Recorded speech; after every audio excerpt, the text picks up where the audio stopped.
Hello friends, എല്ലാ കൂട്ടുകാർക്കും Alice വേഡിൻ്റെ പുതിയൊരു വീഡിയോയിലേക്ക് സ്വാഗതം. ഇന്ന് ഏത്തപ്പഴം കൊണ്ടൊരു സ്നാക്ക് റെസിപ്പിയാണ്.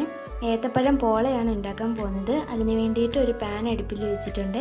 അതിലേക്ക് 1.5 ടേബിൾ സ്പൂൺ നെയ്യ് ചേർത്ത് കൊടുത്ത് ഇനി ഏത്തപ്പഴം ചെറുതായിട്ട് കട്ട് ചെയ്ത് ചേർത്ത് കൊടുക്കുകയാണ്. ഞാനിവിടെ 2 ഏത്തപ്പഴം എടുത്തിട്ടുണ്ട്. അത് ചെറുതായി കട്ട് ചെയ്തത് ഈ നെയ്യിലേക്ക് ചേർത്ത് കൊടുക്കാം.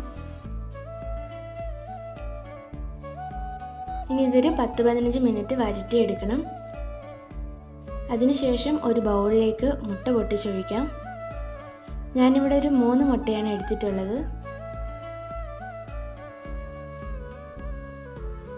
ഇനി ഒരു 3 ടേബിൾ സ്പൂൺ പഞ്ചസാരയും 5 ടേബിൾ സ്പൂൺ പാലും പിന്നെ കുറച്ച് ഏലക്കപ്പൊടിയും കൂടെ ചേർത്ത് കൊടുത്തിട്ട് നല്ലോണം ഒന്ന് മിക്സ് ചെയ്തെടുക്കാം.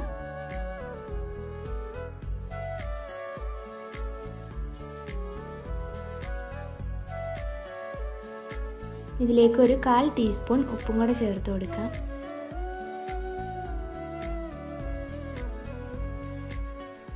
അതിനുശേഷം നമ്മൾ വഴറ്റി മാറ്റി വെച്ചേക്കുന്ന പഴം കൂടെ ചേർത്ത് കൊടുത്തിട്ട് നല്ലോണം ഒന്ന് ഇളക്കിയെടുക്കാം.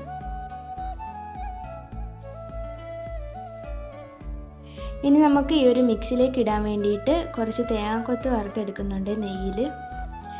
നിങ്ങൾക്ക് വേണമെങ്കിൽ ഇതിൽ കിസ്മിസും നട്ട്സും ഒക്കെ ഇടാം. എൻ്റെ കയ്യിൽ ഇപ്പോൾ ആ സാധനങ്ങളൊന്നും ഇല്ലാത്തത് കൊണ്ട് ഞാനിവിടെ തേങ്ങാക്കൊത്താണ് ഇടുന്നത്.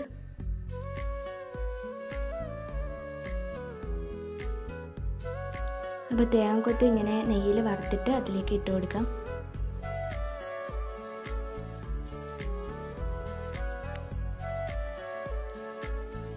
ഇനി ഇത് നമുക്ക് ആക്കിയെടുക്കാൻ വേണ്ടിയിട്ട് ഒരു പാൻ അടുപ്പിൽ വെച്ചിട്ട് അതിലേക്ക് ഒരു വാഴയില വെച്ചിട്ട് അതിൽ നെയ്യ് ആക്കിയിട്ട് ഇത് ഒഴിച്ചു കൊടുക്കാം. നിങ്ങൾക്ക് വേണമെങ്കിൽ ബട്ടർ പേപ്പറിൽ ഇങ്ങനെ ഒഴിച്ചു കൊടുക്കാം. ഞാനിവിടെ ഇപ്പോൾ വാഴയിലാണ് ഒഴിച്ചു കൊടുക്കുന്നത്.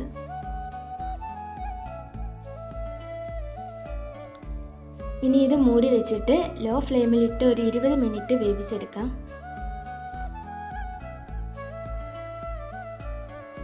അപ്പോഴത്തേനും നമ്മുടെ ഏത്തപ്പഴം പോളയുടെ റെഡി ആയിട്ടുണ്ട്.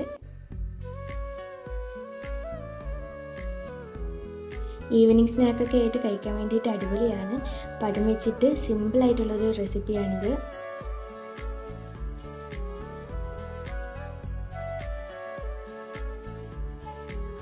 ഇഷ്ടമായിട്ടുണ്ടെങ്കിൽ എല്ലാവരും ഒന്ന് ട്രൈ ചെയ്ത് നോക്കണം. വീഡിയോ ലൈക്ക് ചെയ്യുക, ചാനൽ സബ്സ്ക്രൈബ് ചെയ്യണേ. ടാറ്റാ.